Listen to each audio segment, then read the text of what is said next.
jump into the 6 days because we're kind of going from national enduros. What year was your first ISDE? For those that aren't familiar with it, the 6 days is the International 6 Days Enduro, which is held in a different country every year. And Jeff has I believe it's the record still to this day, the most, you've been in it the most of anybody in the world. Is that right, Jeff? Well, actually, I've got the most finishes, but there's a Juan Masso from Spain that's, I think he's gone to 35, 36, 37, something like that. He just keeps going, but he doesn't have as many finishes. Well, it's not on Google, so we're not going to count it tonight. But well, we can go back to the Wikipedia thing, and AJ says that's no good. So. It was not on Wikipedia, so it doesn't count, Jeff. Doesn't okay, count. It doesn't count. Gotcha. Gotcha. Yeah, but it's on Off-Road Champion. I think it's on Off-Road Championships website. Okay. Yep. I used to go on there frequently. Right. What year was your first one? 78. That was the first year that I was getting help from KTM. Okay. So 1978, you got to do qualifiers, right? Just so everybody knows you have to qualify to go. You can't just say I'm on the team. Right. Were you on, so you were 20, so you weren't on the junior team, right? Or were you? There was no junior team back then. There was no. Back then it was called the ISDT, which is the International 6 Days Trials.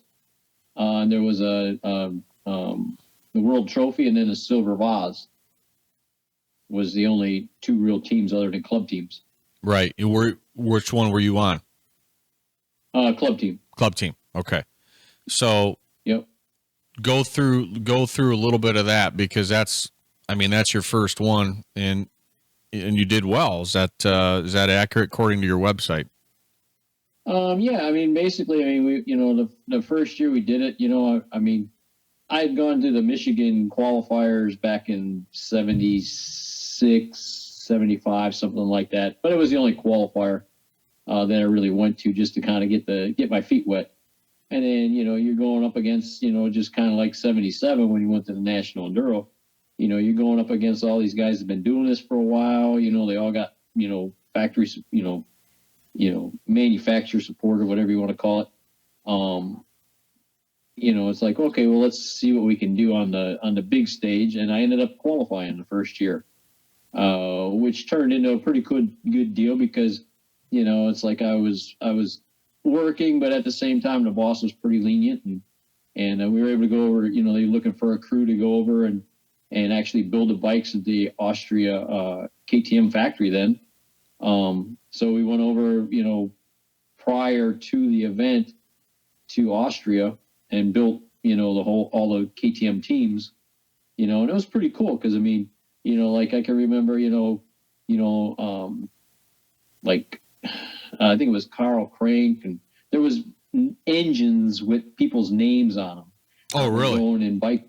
Yeah, it was pretty cool. It's like, they had the dyno room there, and I don't remember all the people that were with us at that time, but, have a motor with your name on it. It's just like, whoa, these guys are, I want to get like those guys, that would be pretty sweet.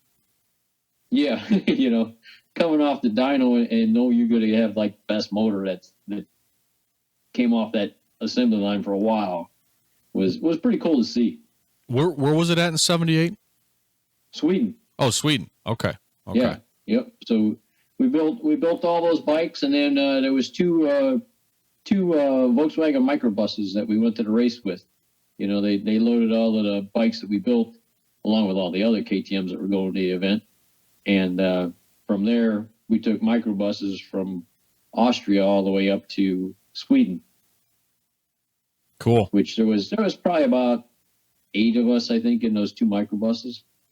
You can't get away from the Volkswagens, can you? Yeah. Yeah. You're, right there. You're close to where they make them. Right. Yeah. You're over there. You're right. You're right. You're right on top of it. So you go to, exactly. You're in Sweden. It's your first event. What's your mental state? Are you nervous? Just kind of go with the flow, kind of see how you do. Not sure.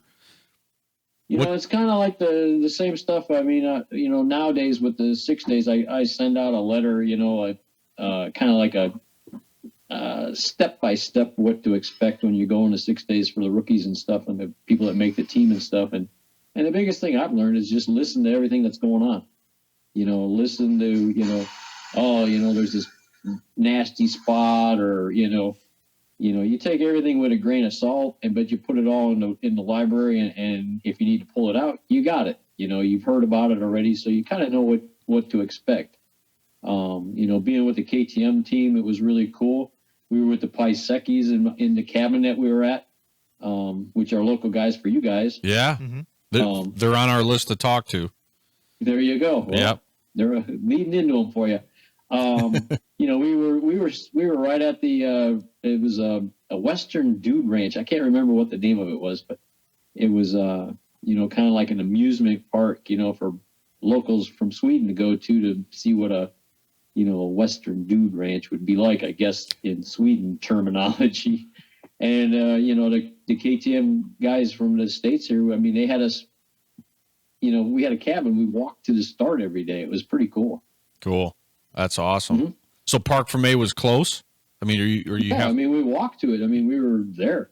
I mean, it was nothing. It was easy to get to. Yeah, and Park for May, just for those that don't know, Park for May is kind of where the bikes are impounded, the main pits are, kind of where all the action happens, and there's definitely some interesting things that happen at Park for May. But yeah, it's so your first one, how'd you end up in Sweden? You know, as far as number wise goes, I do remember I was the sixth fastest American. I know that. I can remember that because I was sixth for quite a few years, you know, or in the top six, you know, and in my theory, you know, it's like, well, I should be on the trophy team because, you know, the six fastest guys are on the trophy team. So, you know, that was always a goal back then. I always tried to, you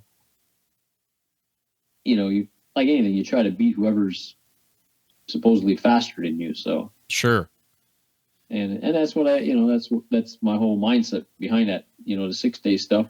And it goes into the, 6 days I always liked. There's goes back to the Volkswagen Bug.